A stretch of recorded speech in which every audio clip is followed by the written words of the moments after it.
Despite the government announcing that all those infected or affected by contaminated blood get compensation before the end of the year. But for some, there are still battles ahead. Not everyone has the records that can prove that they were also victims, because some hospitals have closed and records destroyed. This means they aren't entitled to compensation.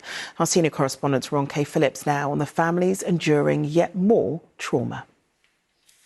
And our expectation is that final payments will start before the end of the year.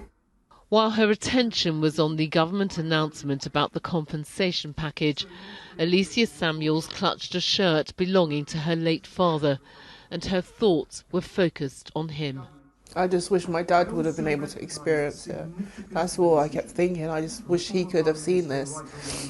Do you want to sign it real quick?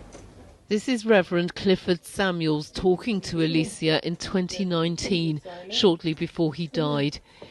He was weak and found it difficult to speak, but was determined to leave a written declaration asking his daughter to continue the fight for justice and the compensation he believed he and the other victims of the infected blood scandal were entitled to.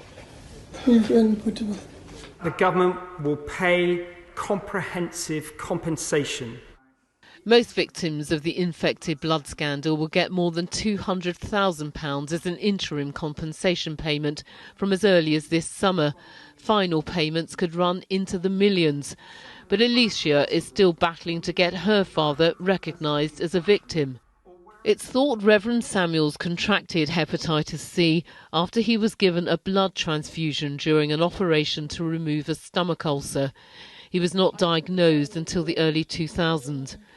The Prince of Wales Hospital in Tottenham, where he had the operation, closed in 1993. And the NHS says it's lost the medical records containing the notes on his operation. They've literally just kind of like brushed it off. Oh, we didn't give you blood products. We didn't do a surgery. We didn't do this.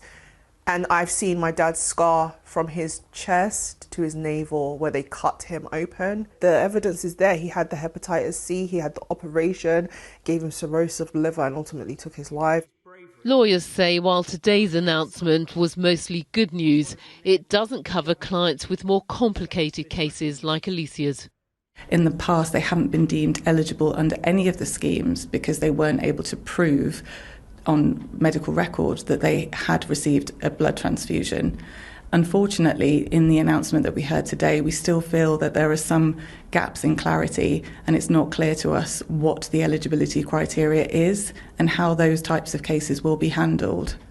So after decades of delay, most victims will get their compensation. But the fight for Alicia and the promise she made to her father continues. Ron K. Phillips, ITV News.